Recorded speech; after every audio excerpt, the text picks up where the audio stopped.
Praise the lord. దేవునికి స్తోత్రం కలుగునుగాక. దేవుని బిడ్డలారా, ఉపవాసి ప్రార్థన కూడికను ప్రారంభ ప్రార్థనతో మనం ప్రారంభించుకుందాం. ప్రతి ఒక్కరూ కండ్లు మూసుకొని తల వంచి ప్రార్థనలో నాతో ఏకీభించాలని ప్రభు పేరు తెలియజేస్తున్నానండి. మహాపరిశుద్ధుడా, ప్రేమ కలిగిన తండ్రి, కృప కలిగిన యేసయ్య, మీ ఘనమైన నామమునకు వేలాది వందనములు, వేలాది కృతజ్ఞతా స్తోత్రములు చెల్లిస్తున్నాను నాయన. జరుగుతున్న ఉపవాస ప్రార్థన కూడికను దీవించమని సన్నిధిలో ప్రార్థిస్తున్నాను తండ్రి. మీకు స్తోత్రాలు. ప్రార్థనలో ఏకీభిస్తున్న వారందరినీ కూడా మీ పరిశుద్ధ హస్తాలకు సమర్పిస్తున్నాను. ప్రతి ఒక్కరిపై మీ దీవెన, మీ ఆశీర్వాదం ఉంచమని ప్రార్థిస్తున్నాను. వారు ఏ విషయాల్లో ప్రభువా ఇగో ప్రార్థిస్తున్నారో వాటన్నిటినీ యేసుక్రీస్తు నామములో సఫలము చేయమని ప్రార్థిస్తున్నాను నాయన. పాడుచున్న పాటలో మీరుండండి, చెప్పబడుతున్న శ్రేష్టమైన మీ మాటల్లో మీరు ఉండండి ప్రభువా. మీరు మాట్లాడమని ప్రార్థిస్తున్నాను. ఈ వాక్యం వినే వారందరూ కూడా బలపడాలి, ఆత్మీయంగా దీవించబడాలి. అటువంటి పరిశుద్ధాత్మ శక్తితో ప్రభువా మీరు నడిపించమని ప్రార్థిస్తూ ఉన్నాను తండ్రి. చేస్తున్న ప్రార్థన విజ్ఞాపనలో మీ ఆత్మ సహాయం దయచేయమని, ఉపవాసి ప్రార్థన కూడిక ప్రారంభం మొదలుకొని ముగింపు వరకు మీ ఆత్మచేత నడిపించమని యేసు నామములో అడుగుచున్నాం తండ్రి. ఆమేన్. హల్లెలూయా. దేవుని బిడ్డలారా, ప్రార్థనలో నాతో ఏకీభించిన మీ అందరికీ నా శుభవందనాలు తెలియజేస్తున్నానండి. ఈ సమయంలో ఆ కోడలు గారు దెబోరాములు వచ్చి ఒక చక్కటి ఆత్మీయ గీతం పాడి ప్రభు నామాన్ని గనపరుస్తారు. తను పాడి ప్రభువును గనపరుస్తున్నప్పుడు తనతో పాటు కలిసి ప్రభువును గనపరచాలని ప్రభు పేట తెలియజేస్తూ ఉన్నానండి.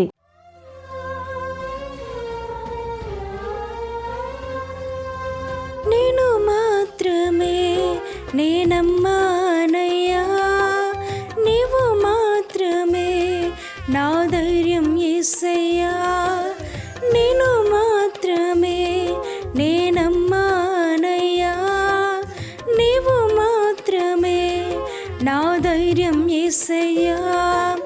నీ బాహుబలమే నడిపించును, నా స్థితులన్నిటినీ సరిచేయును. నీ బాహుబలమే నడిపించును, నా స్థితులన్నిటినీ సరిచేయును. కృప చూపువాడవయా నీ పిల్లలకు, కృప చూపువాడవయా. నేను మాత్రమే నేనమ్మానయ్యా, నీవు మాత్రమే నా ధైర్యం యేసయ్యా.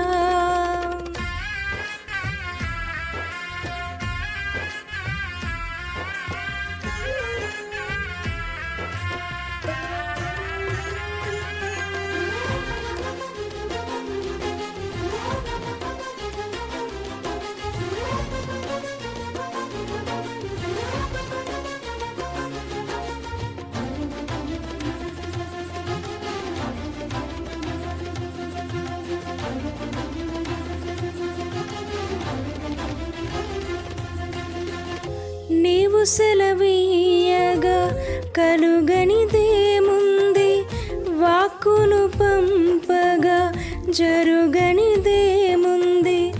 నీవు సెలవీయగా కలుగనిదేముంది, వాక్కును పంపగా జరుగనిదేముంది. సకలము నీదేనయ్యా శ్రీమంతుడా, స్తుతి నీకు పాడదనయ్యా. సకలము నీదేనయ్యా శ్రీమంతుడా, స్తుతి నీకు పాడదనయ్యా. సమకూచువాడవయా నీ పిల్లలకు, సమకూచువాడవయా. నేను మాత్రమే నేనమ్మానయ్యా, నీవు మాత్రమే నా ధైర్యం యేసయ్యా.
సాగెదనయ్యా జయమిచ్చువాడవయ్యా నీ పిల్లలకు జయమిచ్చువాడవయ్యా నిన్ను మాత్రమే నేనమ్మానయ్యా నీవు మాత్రమే నా ధైర్యం యేసయ్యా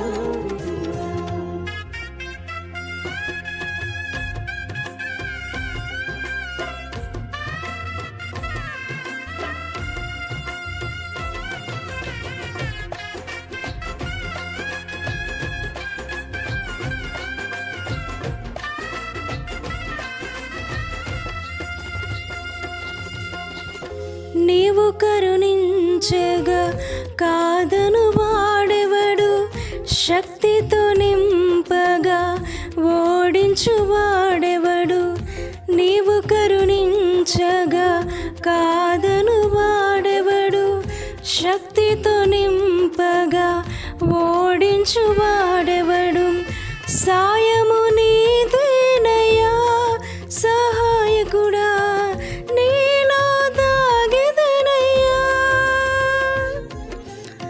సాయము నీదేనయ్యా సహాయకుడా నీలో దాగెదనయ్యా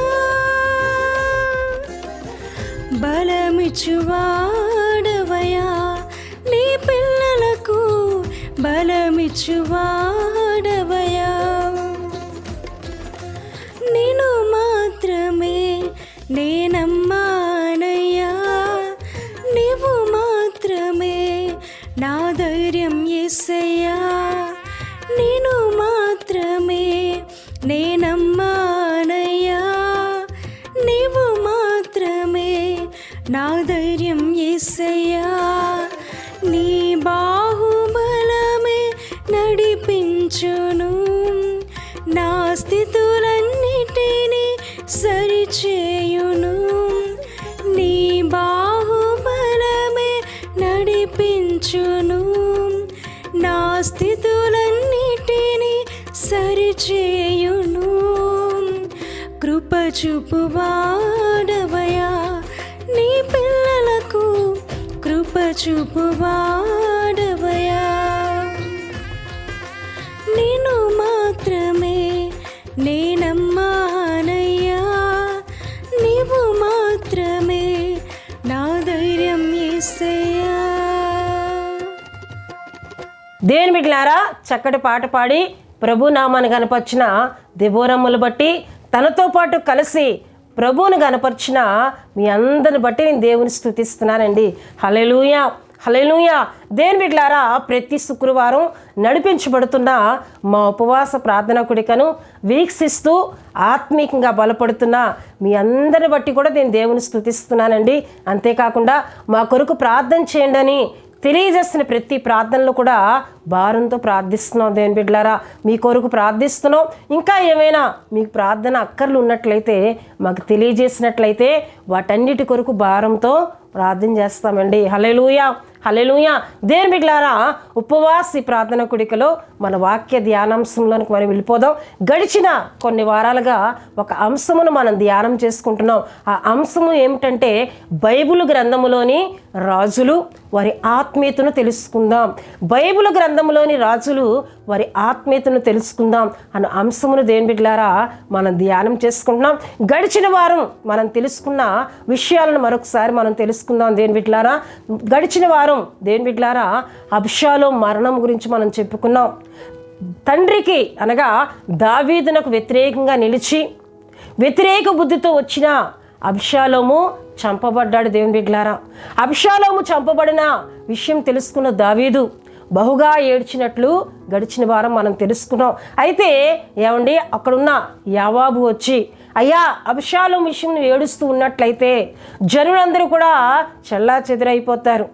తన కుమారుడు శత్రువుగా నిలిచి రాజ్యమునకు వ్యతిరేకంగా పనిచేశాడు, అటువంటి వ్యక్తి విషయంలో దావీదు ఏడుస్తూ ఉన్నాడు అని ప్రజలందరూ కూడా రాజ్యమును విడిచి వెళ్ళిపోయే పరిస్థితులు వస్తాయి గనుక నీవు అలా ఉండకూడదు, నీవు వచ్చి వారితో మాట్లాడాలి అని యావాబు చెప్పినప్పుడు దేవుని బిడ్డలారా దావీదు వచ్చి జనుల ముందు కూర్చున్నప్పుడు జనులందరూ కూడా దావీదుని చూచినప్పుడు ఎంతగానో సంతోషించినట్లు గడిచిన వారం మనం చెప్పుకున్నాం దేవుని బిడ్డలారా. అయితే యూదులైన వారు ఇశ్రాయేలీయులు దేవుని బిడ్డలారా అందరూ కూడా దేవుని బిడ్డలారా రాజును మరలా యెరూషలేమునకు రాజనగరుకు తీసుకొని రావాలి, రాజుగా దావీదు మరలా మనల్ని పరిపాలించాలి అని చాలామంది కూడుకొని మాట్లాడి దావీదును తీసుకురావడానికి ప్రయత్నం చేసినప్పుడు దావీదు కూడా దేవుని బిడ్డలారా అక్కడున్న కొంతమందికి సమాచారం అందించినట్లు కూడా దేవుని వాక్యంలో మనం చూస్తాం. చూడండి దేవుని బిడ్డలారా ఇదైనా మన మూలవాక్యంగా మనం చదువుకుందాం. సమూయేలు 2వ గ్రంథము 19వ అధ్యాయము 11 నుండి నేను చదువుతున్నానండి. రాజైన దావీదు ఇది విని యాజకులకు సాదోకునుకును అబ్యాతారునకు వర్తమానం పంపి ఇశ్రాయేలు వారందరూ మాట్లాడుకున్న సంగతి రాజనగర్లోని రాజునకు వినబడిన గనక రాజును నగరానికి మరలా తోడుకొని రాకుండా మీరెందుకు ఆలస్యం చేయుచున్నారు? మీరు నాకు ఎముకనంటిన మాంసమునంటియు సహోదరులై ఉండగా రాజును తోడుకొని రాకుండా మీరెందుకు ఆలస్యం చేయుచున్నారని యోధావారి పెద్దలతో చెప్పమని ఆజ్ఞ ఇచ్చెను. అంటే కొంతమంది ఇంకను రాజును తీసుకురావడానికి ఆలస్యం చేస్తున్నప్పుడు దేవుని బిడ్డలారా దావీదు వర్తమానం పంపించినప్పుడు అక్కడున్న ఆ దేవుని బిడ్డలారా దావీదునకు అతి సమీప బంధువు అయిన అమష్యా అని మనకు అక్కడ కనిపిస్తూ ఉంటాడు. ఆయన ఏం చేస్తూ ఉన్నాడంటే అక్కడున్న వారందరినీ కూడా మంచిగా మాట్లాడి వారందరూ కూడా దావీదునకు అనుకూలంగా మార్చి దావీదునకు సమాచారం పంపగా దేవుని బిడ్డలారా దావీదు ప్రయాణమై యెరూషలేమునకు వస్తూ ఉన్నప్పుడు దావీదునకు 3 వ్యక్తులు ఎదురయ్యారు దేవుని బిడ్డలారా.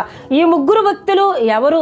వీరు ఏ విధంగా రాజుతో మాట్లాడారు, ఏ విధంగా రాజులకు సహాయపడ్డారు అని దేవుని వాక్యంలో మన ఇదను ఉపవాస ప్రార్థన కూడికలో తెలుసుకుందాం. దేవుని బిడ్డలారా మొదటిగా దావీదు ప్రయాణమై వస్తూ ఉన్నప్పుడు షిమి అని ఒక వ్యక్తి దావీదుని ఎదుర్కోవడానికి వచ్చాడు. ఈ షిమి ఎవరు అని మనం చూసినట్లయితే దావీదు యెరూషలేము నుండి వెళ్ళిపోయినప్పుడు దేవుని బిడ్డలారా దావీదును శపించిన వ్యక్తిగా దేవుని వాక్యంలో మనకు కనిపిస్తుంది. చూడండి సమూయేలు 2వ గ్రంథం 16వ అధ్యాయము అక్కడ దేవుని వాక్యంలో మనం చూసినట్లయితే 6వ వచనాన్ని చదువుతున్నానండి. జనులందరూ బాలాజ్యులందరూ దావీదు ఇరుపార్శ్వములు ఉండగా రాజైన దావీదు మీదను అతని సేవకుల మీదను రాళ్ళు రువ్వుచూ వచ్చెను. ఈ షిమి నరహంతకుడా దుర్మార్గుడా చీపో నీ వేల వలనని నీవు వెళ్ళగొట్టిన సౌలు ఇంటి వారి హత్యను యెహోవా నీ మీదకి రప్పించి యెహోవా నీ కుమారుడైన అబ్షాలోము చేతికి రాజ్యమును అప్పగించి ఉన్నాడు. నీవు అంతకుడవు గనుకనే నీ మోసంలో నీవు చెక్కుబడి ఉన్నావని చెప్పి రాజును శపింపగా అని ఇక్కడ దేవుని వాక్యంలో మనం చూస్తున్నాం. దేవుని బిడ్డలారా అంటే ఈ షిమి బెన్యామీను గోత్రికుడు, ఈయన సౌలు కుటుంబీకుడు. ఇప్పుడు దావీదు వెళ్ళిపోతున్నప్పుడు ఈ షిమి శపిస్తున్నాడు, నువ్వు నరహంతకుడవు, నువ్వు దుర్మార్గుడవు, సౌలు కుటుంబానికి నువ్వు అన్యాయం చేశావు, నీవు ఏలాలని సౌలు కుటుంబాన్ని నువ్వు నరహత్య చేసి ఉన్నావు గనుక నీవు చేసిన ఈ నరహత్య, నువ్వు చేసిన ఈ దుర్మార్గత దేవుడి దినం నీ మీదకి రప్పించాడు, నీ కుమారుడే నిన్ను చంప వెతుకుచూ ఉన్నాడు అని చెప్పి శపిస్తూ ఉన్నాడు దేవుని బిడ్డలారా. అయితే ఆ శపవచనాలు దావీదు విని మౌనంగా వెళ్ళిపోయాడని మనం గడిచిన కొన్ని వారాల కిందట చెప్పుకున్నాం దేవుని బిడ్డలారా. అయితే ఇప్పుడు దావీదు మరలా యెరూషలేము నుంచి వెళ్ళిపోతున్నప్పుడు ఈ షిమి మాటలు పలికాడు. ఇప్పుడు దావీదు మరలా తిరిగి వస్తున్నప్పుడు ఈ షిమి ఎదురొచ్చి ఇప్పుడు ఏమంటున్నాడంటే, అయ్యా నన్ను క్షమించండి, నిన్ను ఎరుగక నీ మంచితనము తెలుసుకొనక నేను ఆ రోజు ఆ విధంగా మాట్లాడాను. ఇప్పుడు మరలా నువ్వు రాజనగరికి వస్తూ ఉన్నావు, నన్ను ఏమీ చేయొద్దు, నాకు మరణశిక్ష విధించొద్దు, ఎందుకంటే రాజును శపించేవాడు మరణశిక్ష పాత్రుడు కనుక నీవు నాకేమి చేయొద్దయ్యా, నన్ను క్షమించు అని పశ్చాత్తాపడుతున్నట్లు దేవుని వాక్యంలో మనకు కనిపిస్తుంది. చూడండి, ఈ విషయం 19వ అధ్యాయము 18 నుండి నేను చదువుతున్నానండి. రాజు ఎదుట నది దాటిరి, రాజు ఇంటి వారిని అవతలకు దాటించుటకును రాజు దృష్టికి అనుకూలమైన దానిని చేయుటకును రేవు పడవను యువతలకు తెచ్చి ఉండేరి.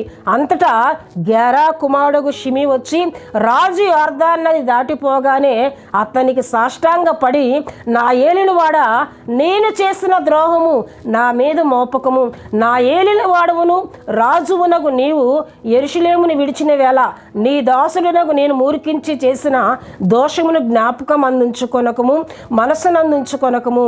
నేను పాపము చేసితనని నాకు తెలిసి ఉన్నది గనక యోసేపు వారందరితో కూడా నా ఏలిన వాడవును రాజువునగు నిన్ను ఎదుర్కొంటకు నేను ముందుగా వచ్చి ఉన్నానని అనగా.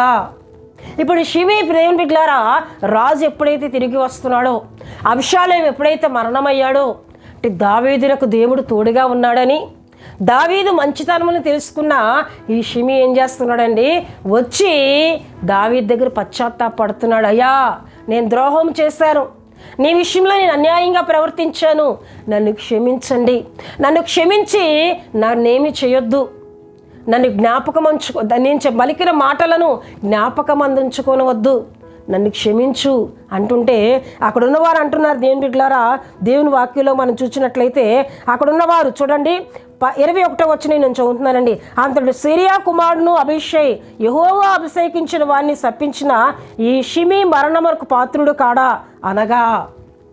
యెహోవా అభిషేకించిన రాజును శపించాడు కదా, ఈ షిమీ మరణమునకు పాత్రుడు అంటే అక్కడ దావీదు అడ్డుపడి, అయ్యా అతన్నేమి చేయొద్దు, ఈ దినం శుభ సమాచారం కలిగిన దినం, ఈరోజు నేను వెళ్తూ ఉన్నాను యెరూషలేమునకు, ఈరోజు ఎవ్వరికీ కూడా మరణశిక్ష విధించకూడదని చెప్పి వెంటనే షిమీ వైపు తిరిగి, దేవుని బిడ్డలారా, నిన్నేమీ నేను చేయను, వెలుపు అని అక్కడి నుండి పంపివేసినట్లు అక్కడ దేవుని వాక్యంలో మనం చూస్తున్నాం. దేవుని బిడ్డలారా, హల్లెలూయా, హల్లెలూయా. అయితే ఇక్కడ షిమీని మనం చూసినట్లయితే తను చేసిన తప్పును తను తెలుసుకున్నాడండి. పశ్చాత్తాపంతో మరలా దావీదు ఎదుటకు వచ్చి పశ్చాత్తాపడి క్షమాపణ కోరాడు గనక షిమీ ఏమయ్యాడండి, క్షమించబడ్డాడు అని కనుకనే దేవుని బిడ్డలారా, సామెతల గ్రంథము 28:13లో మనం చూస్తాం, అతిక్రమములు దాచిపెట్టేవాడు వర్ధిల్లుడు కానీ వాటిని ఒప్పుకొని విడిచిపెట్టేవాడు కనికరం పొందునని అక్కడ రాయబడి ఉంటుంది. హల్లెలూయా. ఇప్పుడు తన అతిక్రమములు, తను చేసిన పాపమును ఒప్పుకొని దాన్ని విడిచిపెట్టి రాజుతో సమాధాన పడ్డాడు గనక ఈ షిమీ ఏమయ్యాడండి, క్షమించబడ్డాడు. ఈ షిమీ తప్పించబడినట్లు దేవుని వాక్యంలో మనం చూస్తున్నాం. హల్లెలూయా, హల్లెలూయా. దేవుని బిడ్డలారా, వారిలో ఉన్న మంచితనం మనం తెలుసుకున్నప్పుడు, వారిలో ఉన్న ప్రేమ మనం తెలుసుకున్నప్పుడు, వారి విషయమే మనం మాట్లాడిన మాటలను బట్టి వారి యొద్దకు వచ్చి క్షమాపణ కోరితే దేవుని బిడ్డలారా, మరలా వారి యొద్ద నుండి మనం ఏం పొందుకుంటామండి, ప్రేమను పొందుకుంటాం. హల్లెలూయా. యోసేపును మనం చూసినట్లయితే యోసేపును అన్నలు పగతో కక్షతో ఏమండి అమ్మివేశారు. కానీ యోసేపు దగ్గరకు వచ్చిన వారు తగ్గింపుతో, దీన మనసుతో, క్షమాహృదయంతో తన సహోదరుని తెలిసినప్పుడు వారు పశ్చాత్తాపడగా యోసేపు వారిని ప్రేమతో చేర్చుకున్నాడండి. హల్లెలూయా, హల్లెలూయా.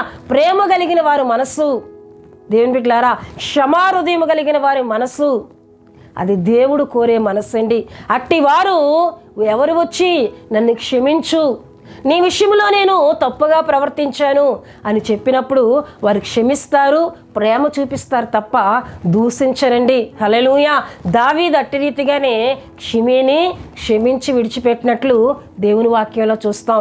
రెండో వ్యక్తిని మనం చూసినట్లయితే ఈ రెండో వ్యక్తి యోనాతాను కుమారుడైన మెఫీబోషెతును మనం చూస్తాం. దావీదు ప్రయాణంలో మొదటి ఎదురైన వ్యక్తి షిమీ అని మనం చెప్పుకున్నాం. రెండో వ్యక్తిని మనం చూసినట్లయితే మెఫీబోషెతు కనబడుతూ ఉన్నాడండి.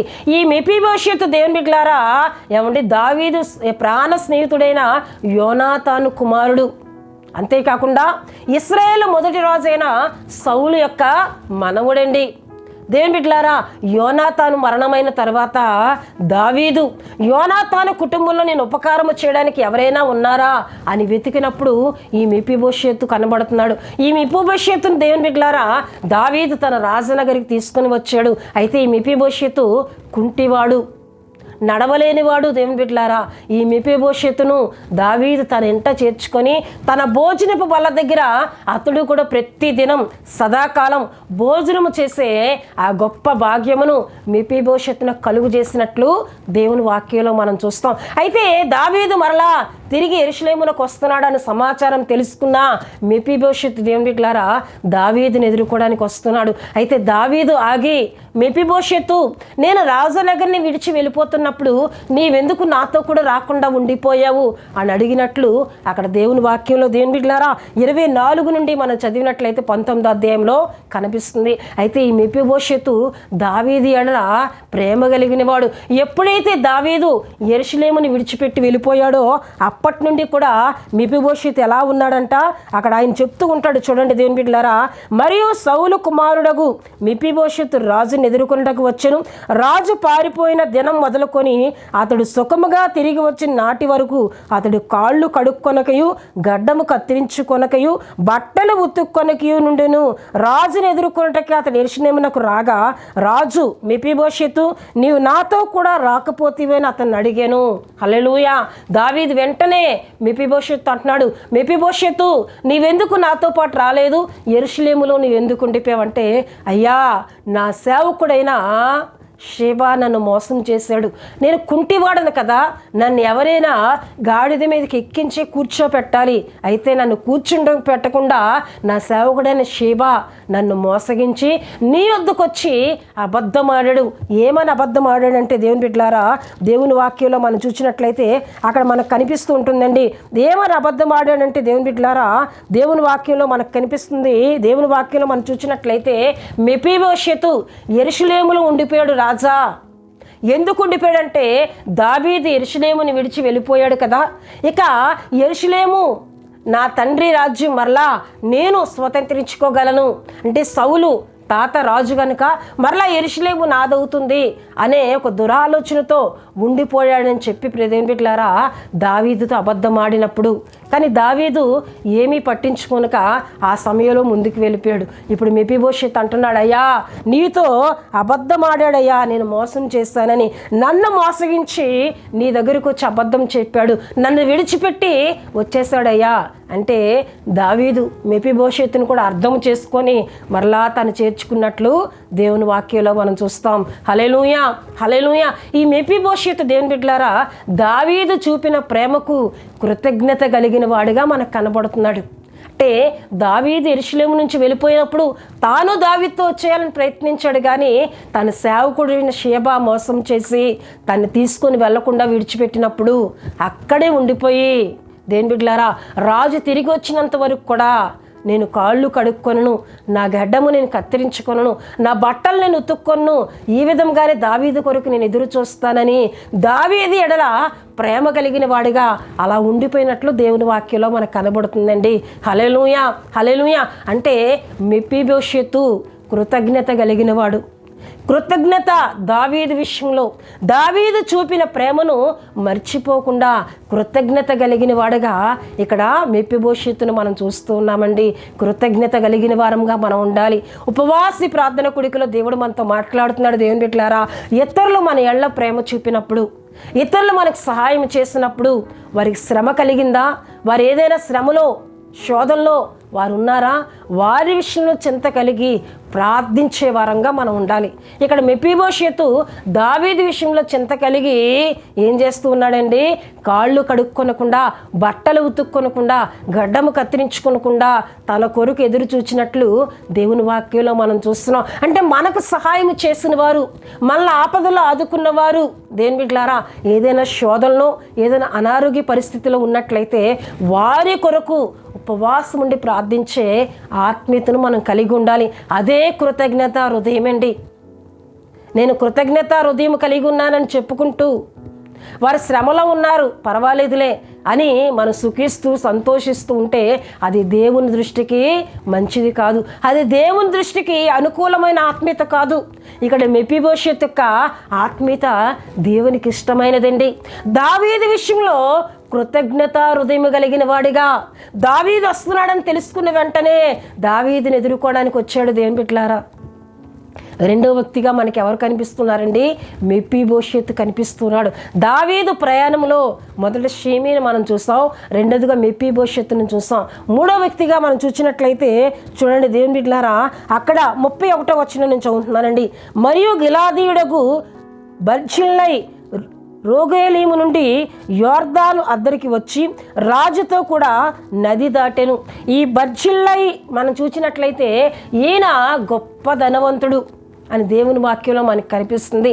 దావీదు యెరూషలేమును విడిచి వచ్చిన తర్వాత దావీదుకు సహాయం చేసి దావీదుకు ఆహారం ఇచ్చి దావీదును ఆదుకున్న వ్యక్తిగా ఈ బర్జిల్లైని మనం చూస్తూ ఉన్నాం దేవుని బిడ్డలారా. ఈయన గురించి మనం చూసుకున్నట్లయితే చూడండి, బర్జిల్లై 80 సంవత్సరముల వయసు కలిగి బహు ముసలివాడై ఉండెను.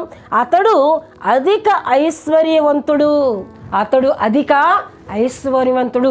ఈయన గిలాదు కాపురస్తుడు, గిలాదు దేశస్థుడు దేవుని బిడ్డలారా. గిలాదు దేశములోనే అధిక ఐశ్వర్యవంతుడిగా ఈ బర్జిల్లైని మనం చూస్తున్నాం. ఈయన దావీదును ఆదుకున్నాడండి, దావీదులకు సహాయం చేశాడండి. అయితే దావీదు వెళ్ళిపోతున్నాడన్న సంగతి తెలుసుకున్న ఈయన దావీదు దగ్గరికి వచ్చాడు. దావీదుతో మాట్లాడుతున్నప్పుడు దావీదు అంటున్నారు, అయ్యా మీరు కూడా నాతో పాటు యెరూషలేమునకు రండి, నేను మీ మంచి చెడ్డలు చూసుకుంటాను, మీకు నేను అన్నిటిని చూసుకొని మీకు నేను తోడుగా ఉంటాను అన్నప్పుడు ఈ బర్జిల్లై అంటున్నాడు, అయ్యా ఇక నేనేమి సుఖం పొందగలను, నేను వయసు అయిపోయిన వాడను, నేను ముసలివాడను గనుక ఇక్కడే ఉండి నా పితరుల సమాధి దగ్గరే నేను పాతి పెట్టబడతాను. నేను వచ్చి నీకు భారంగా నేను ఉండకూడదయ్యా, నేను ముసలివాడను అని చెప్పి, అయితే నీతో పాటు నా కుమారుని పంపిస్తున్నాను. ఆయన పేరేంటంటే కింహాం అని మనం ఇక్కడ దేవుని వాక్యంలో చూస్తాం. నా కుమారుని నేను వెంట పంపిస్తాను యెరూషలేమునకు అని ఈ బర్జిల్లై పంపించినట్లు దేవుని వాక్యంలో మనకు కనబడుతుంది. హల్లెలూయా, హల్లెలూయా. ఈయన అధిక ఐశ్వర్యవంతుడు. అయితే తన కుమారుడు పిలిచి చెప్పినప్పుడు తన కుమారుడు కూడా కింహాం కూడా దేవుని బిడ్డలారా దావీదుతో వెళ్ళుటకు సమ్మతించినట్లు దేవుని వాక్యంలో మనం చూస్తాం. గొప్ప ధనవంతులు, ఐశ్వర్యవంతులు, గిలాదు దేశంలోనే పేరు ప్రఖ్యాతులు కలిగిన వారు.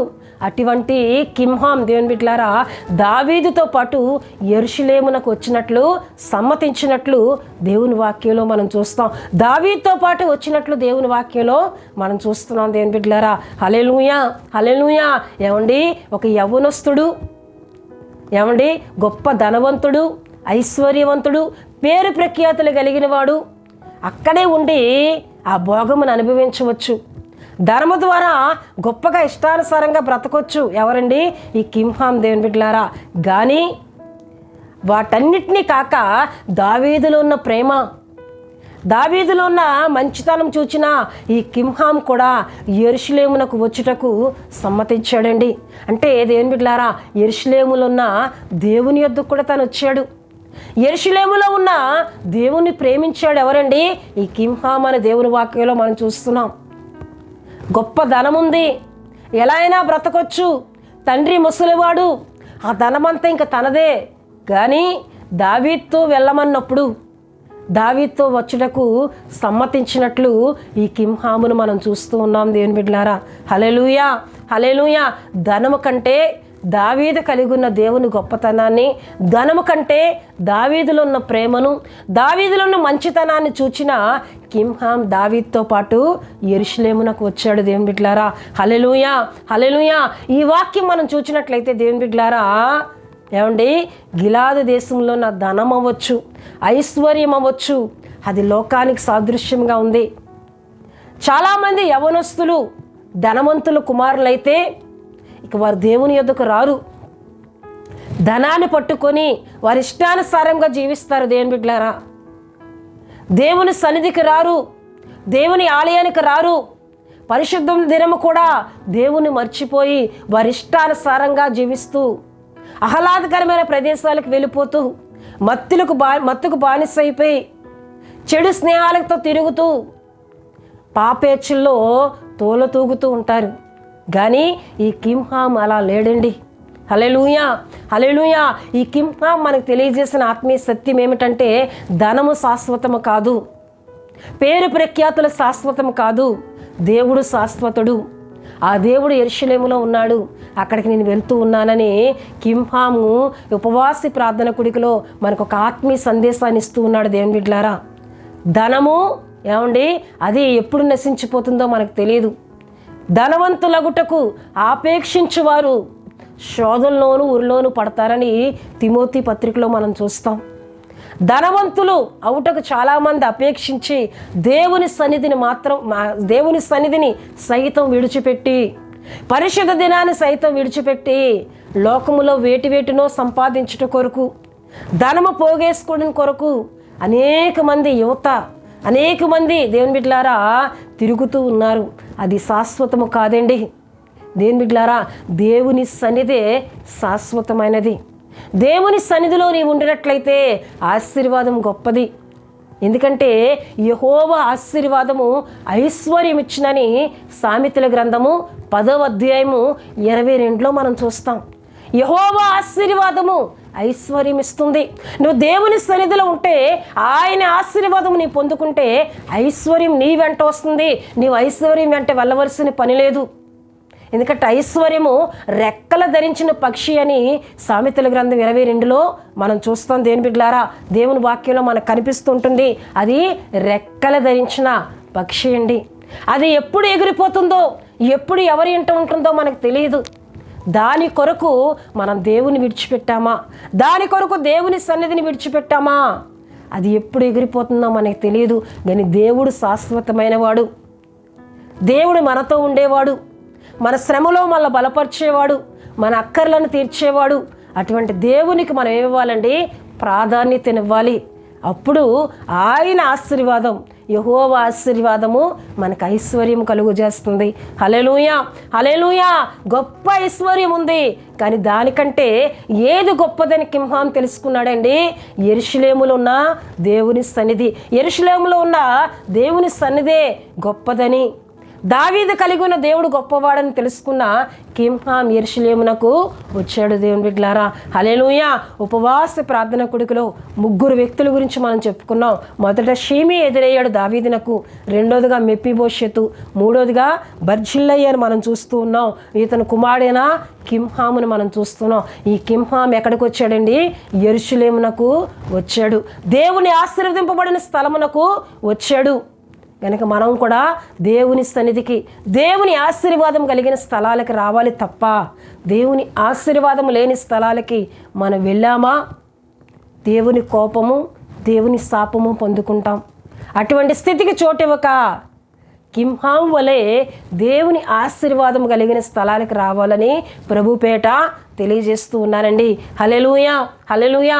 దేవుని బిడ్డలారా, ఈ వారంతో నేను ఎంతటితో ముగిస్తున్నాను. వచ్చే వారం మరికొన్ని ఆత్మీయ విషయాలు మనం తెలుసుకుందాం. బైబిల్ గ్రంథంలోని రాజులు వారి ఆత్మీయతను తెలుసుకుందాం అనే అంశమును మనం ధ్యానం చేసుకుంటున్నాం. ఈ దినం దావీదు దేవుని బిడ్డలారా యెరూషలేమునకు వస్తూ ఉన్నప్పుడు తనకు ఎదురైన 3 వ్యక్తుల గురించి మనం ధ్యానం చేసుకున్నాం. మొదటి షిమీ, రెండోది మెఫీబోషెతు, మూడోది బర్జిల్లయి అని మనం చెప్పుకున్నాం. దేవుని బిడ్డలారా, ఇంకా మరికొన్ని ఆత్మీయ విషయాలను వచ్చే వారం మనం తెలుసుకుందాం. అయితే దేవుని బిడ్డలారా, దావీదు ప్రయాణంలో 3 వ్యక్తులు ఎదురయ్యారు కదండి. మన ప్రయాణాల్లో కూడా, మన ఆత్మీయ జీవితాల్లో కూడా, ప్రయాణంలో కూడా దేవుని బిడ్డలారా కొంతమంది మనకే ఎదురవుతుంటారు. మనల్ని దూషించేవారు ఎదురవుతారు, మరలా క్షమాపణ కలిగిన వారు ఎదురవుతారు, కృతజ్ఞత కలిగిన వారు ఎదురవుతారు, మనకు సహాయం చేసేవారు ఎదురవుతారు. అంటే ఎవరో ఒకరు మన ప్రయాణాల్లో, మన ఆత్మీయ జీవితాల్లో ఎదురవుతూ ఉంటారు. గనుకనే దేవుని వాక్యంలో ఉంది, దేవుడు సుఖదుఖములను జతపరిచాడు. షిమీ ద్వారా దావీదు బాధించబడ్డాడు. మరలా మెఫీబోషెతు మాటల ద్వారా, బర్జిల్లయి ఆదరణ ద్వారా గొప్ప ఆదరణ పొందుకున్నాడు, బలపరచబడ్డాడు. దేవుని బిడ్డలారా, హల్లెలూయా. అంటే మన ఆత్మీయ జీవితాల్లో కూడా, మన ఆత్మీయ ప్రయాణంలో కూడా ఎవరో ఒకరు మనకు ఎదురవుతూ ఉంటారు. వారి విషయంలో ఒక్కొక్కసారి మనకు శ్రమ కలుగుతుంది, బాధ కలుగుతుంది, ఆదరణ కలుగుతుంది, ప్రేమ కలుగుతుంది. అవి ఉంటాయి, ఇవి ఉంటాయి. మన ఆత్మీయ జీవితంలో దావీదు వలె నిలకడైన ఆత్మీయత కలిగి దేనినైనా సహిస్తూ ముందుకు మనం వెళ్ళిపోతే దేవుని గొప్ప ఆశీర్వాదం మనం పొందుకుంటాం. దావీదు అలా సహిస్తూ వెళ్ళాడు కనుకనే మరలా తన రాజనగరికి తాను వచ్చాడు, మరలా తన సింహాసనం మీద తాను కూర్చున్నాడు, మరలా ప్రజలను పాలించే గొప్ప భాగ్యమును దావీదు పొందుకున్నాడు. మన ఆత్మీయ జీవితంలో, మన విశ్వాస జీవితంలో కూడా ఎటువంటి పరిస్థితులు ఎదురైనా దావీదు వలె మనం ముందుకు వెళ్ళిపోతే దేవుడు మన కొరకు దాచి ఉంచిన ప్రతి దీవెన ఆశీర్వాదమును మనం పొందుకుంటాం. దేవుడు తన పరిశుద్ధ వాక్యమును దీవించునుగాక. ఆమేన్. దేవుని బిడ్డలారా, మీ అందరి కొరకు నేను ప్రార్థన చేస్తూ ఉంటాను. ప్రతి ఒక్కరు కండ్లు మూసుకొని తల వంచి ప్రార్థనలో నాతో ఏకీవించాలని ప్రభు పేట తెలియజేస్తూ ఉన్నానండి. మహాపరిశుద్ధుడా, ప్రేమ కలిగిన తండ్రి, కృప కలిగిన యేసయ్య, మీ ఘనమైన నామమునకు వేలాది వందనములు, వేలాది కృతజ్ఞతా స్తోత్రాలు చెల్లిస్తున్నాను నాయన. ఉపవాసి ప్రార్థన కుడికలో ఎన్నో ఆత్మీయ విషయాల ద్వారా మాతో మాట్లాడారు ప్రభువా, నీకు వందనాలు. నిజమే అయ్యా, దావీదు వలె మా ప్రయాణాల్లో కూడా ఇగో నాయనా బాధించేవారు ఎదురవుతారు, శ్రమ పెట్టేవారు ఎదురవుతారు, ప్రేమ కలిగిన వారు ఎదురవుతారు, కృతజ్ఞత కలిగిన వారు ఎదురవుతారు. ఎట్టి పరిస్థితులైనా మా ప్రయాణం మేము ఆపక మేము ముందుకు వెళ్ళిపోతే ప్రభువా, ఇగో దావీదుకి ఇచ్చిన ఆశీర్వాదం మాకుని ఇస్తానని ఇగో నాయన ఉపవాస ప్రార్థన కుడికలో మాతో మాట్లాడినందుకు మీ కృతజ్ఞతాస్తుతులు చెల్లిస్తున్నాను నాయన. ఈ మాటలు విన్న బిడ్డలందరినీ మీరు దీవించండి, ఆశీర్వదించమని ప్రార్థిస్తున్నాను తండ్రి. నీకు వందనాలు. ఉపవాసి ప్రార్థన కుడికలో అయ్యా నాతో పాటు ఏకీమించి ప్రార్థిస్తున్నా బిడ్డలందరినీ మీ పరిశుద్ధ స్థానానికి సమర్పించుకుంటున్నాను నాయన. ఎవరైనా బలహీనులుగా ఉన్నట్లయితే మీ గాయపడిన హస్తం ద్వారా వారి సర్వ శరీరాలు తాకండి. ఎటువంటి బాధతో బాధింపబడుతున్నా అయ్యా ఈ ప్రార్థనలో ఏకీపిస్తున్న వారు ఎవ్వరూ ఇబ్బందిలో ఉన్నా అయ్యా దీర్ఘకాల వ్యాధులతో, మానసిక వ్యాధులతో శ్రమను అనుభవిస్తూ ఉన్నా తండ్రి మీరు జ్ఞాపకం చేసుకొని మీ గాయపడిన హస్తం ద్వారా వారి సర్వ శరీరాలు తాకమని ప్రార్థిస్తున్నానయ్యా. ప్రతి బలహీనతను, ప్రతి అనారోగ్యమును, మానసిక వ్యాధులను, దీర్ఘకాల వ్యాధులను నజరేయుడైన యేసుక్రీస్తు నామములో బయటికి పొమ్మని ఆజ్ఞాపిస్తున్నానయ్యా. విశ్వాసంతో మేము ప్రార్థిస్తున్నాం, మీరు కార్యం జరిగించండి అయ్యా. మీ స్వస్థత శీఘ్రముగా కలుగునుగాక నేను ప్రార్థిస్తున్నాను. పరిశుద్ధాత్మ దేవుడా మీకు వందనాలు. అలాగే నాయన ఎంతోమంది సమస్యల్లో ఉన్నారు, రుణభారాల్లో ఉన్నారు, భర్తల్లో మార్పు లేదు, వ్యసనాలతో ఉన్న కుటుంబాలు, సమాధానం లేని కుటుంబాలు, ఎవరి బిడ్డల జీవితాలు స్థిరపడలేదు, అట్టి కుటుంబాలు మీ చేతులకు అప్పగిస్తున్నానయ్యా. అయ్యా అట్టి కుటుంబాల్లో సమాధానము, రక్షణ మీరు దయచేయండి. మార్పు లేని పురుషులకు మార్పును దయచేయండి అయ్యా. నీకు స్తోత్రాలు. కన్నీరు కారుస్తున్న స్త్రీలొక్క, భార్యలొక్క కన్నీటిని తొడవమని ప్రార్థిస్తూ ఉన్నాను తండ్రి. మీకు వందనాలు అయ్యా. నీ కృప దయచేయమని ప్రార్థిస్తూ ఉన్నాను. అలాగే తండ్రి, హోలీ గాడ్ ప్రేయర్ ఫెలోషిప్ వైజాగ్ను మా ఛానల్ సబ్స్క్రైబ్ చేసుకున్న కుటుంబాలన్నిటినీ మీరు దీవించండి ప్రభా. ఎంతోమంది మా కొరకు ప్రార్థన చేయండి అని వారి ప్రార్థనా విన్నపాలు తెలియజేస్తున్నారు. ఉద్యోగముల కొరకు అడుగుచున్నారయ్యా. అయ్యా ఎవరైతే ఉద్యోగముల కొరకు ప్రార్థించమన్నారో వారందరికీ ఉద్యోగములు వచ్చునుగాక నేను ప్రార్థిస్తున్నాను. వివాహాల కొరకు ప్రార్థించమని కోరిన వారికి చక్కటి కుటుంబాలు ఏర్పాటు చేయబడునుగాక అని ప్రార్థిస్తూ ఉన్నాను. సంతానము లేని వారికి చక్కటి సంతానము కలిగి సంతాన ప్రాప్తులుగా, కుమారులు కలిగిన తల్లిగా దీవించమని సన్నిధిలో ప్రార్థిస్తూ ఉన్నాను తండ్రి. మీకు వందనాలు. రక్షణ లేని యవన బిడ్డలకు రక్షణ దయచేయండి. రక్షణ పొందుకున్న వారు ఆత్మీయతలో బలపడినట్లు సహాయం చేయండి దేవా. మీ స్తోత్రాలు చెల్లిస్తున్నాను. వృద్ధులు ఎంతోమంది ఉన్నారు, వారి ఆరోగ్యాలు మీరు కాపాడండి ప్రభా. చంటి బిడ్డలపై నీ కృపనుంచమని ప్రార్థిస్తూ ఉన్నాను దేవానికి స్తోత్రాలు. చదువుకోవడానికి స్కూల్కి వెళ్తున్న పిల్లలందరికీ తోడుగా ఉండండి, వారి అక్కర్లన్నింటినీ తీర్చమని ప్రార్థిస్తూ ఉన్నాను. పరిశుద్ధాత్మ దేవుడానికి వందనాలు. అలాగే నాయనా దేవా, స్థానిక మా సంఘ కుటుంబాలన్నిటినీ మీ చేతులకు అప్పగిస్తున్నాను. ప్రతి కుటుంబాన్ని పేరు పేరున దీవించండి, ఆశీర్వదించండి, వారి అక్కర్లన్నింటినీ తీర్చమని ప్రార్థిస్తూ ఉన్నాను. అలాగే తండ్రి దేవా, సేవకుల కుటుంబాలను మీరు దీవించండి ప్రభా. అయ్యా మందిరములు లేని సేవకులకు మందిరములు దయచేయండి అయ్యా. సరైన సౌకర్యములు లేని సేవకులకు సౌకర్యాలు దయచేయండి. మారుమూల ప్రాంతాలకు వెళ్ళి అయ్యా నీ పని చేస్తున్న సేవకులను మీరు దీవించండి ప్రభా. వారి అక్కర్లన్నింటినీ తీర్చమని ప్రార్థిస్తున్నాను. సేవకులను ఆర్థికంగా బలపరచండి, ప్రతి విషయంలో తోడుగా ఉండమని ప్రార్థిస్తున్నాను దేవాని స్తుతులు చెల్లిస్తున్నాను ప్రభా. పరిశుద్ధాత్మ దేవుడా అయా మా దేశ సరిహద్దుల్లో సమాధానం, నెమ్మది దయచేయండి. దేశ నాయకులను, అధికారులను ప్రధానులను మీ పరిశుద్ధ హస్తాలు సమర్పిస్తున్నాను. మంచి పరిపాలన మా దేశంలో ఉంచండి. రైతులు వేసిన విత్తనాలు దీవించండి. మంచి వర్షాలు కురిపించండి. మంచి పంటలు మా దేశంలో పండడానికి సహాయం చేయండి. దేవా, యవనస్తులను మీరు రక్షించండి. వ్యసనాల నుండి విడిపించండి. దేవాని స్తుతులు చెల్లిస్తున్నాను. మరొకసారి ప్రభువా, మా సంఘమును, మా పరిచర్యను మీ చేతుల్లో పెడుతున్నాను. మా పరిచర్యలో ఎన్నో ఆర్థిక ఇబ్బందులు ఉన్నాయి, ఎన్నో అవసరతలు ఉన్నాయి. వాటన్నిటినీ యేసుక్రీస్తు నామములో దయచేయండి. ఆర్థికంగా మీరు మమ్మల్ని బలపరిచి మరి ఎక్కువగా పరిచర్లో ముందుకు వెళ్ళినట్లు మమ్మల్ని బలపరిచి వాడుకోమని, మా కుటుంబం అంతటినీ ప్రభా నీ పరిచర్లో నమ్మకంగా వాడుకొని మీ నామాన్ని గొప్ప మహిమ తెచ్చేట్లో మమ్మల్ని అందరినీ బలపరచమని యేసు నామములో అడుగుచున్నాం తండ్రి. ఆమేన్.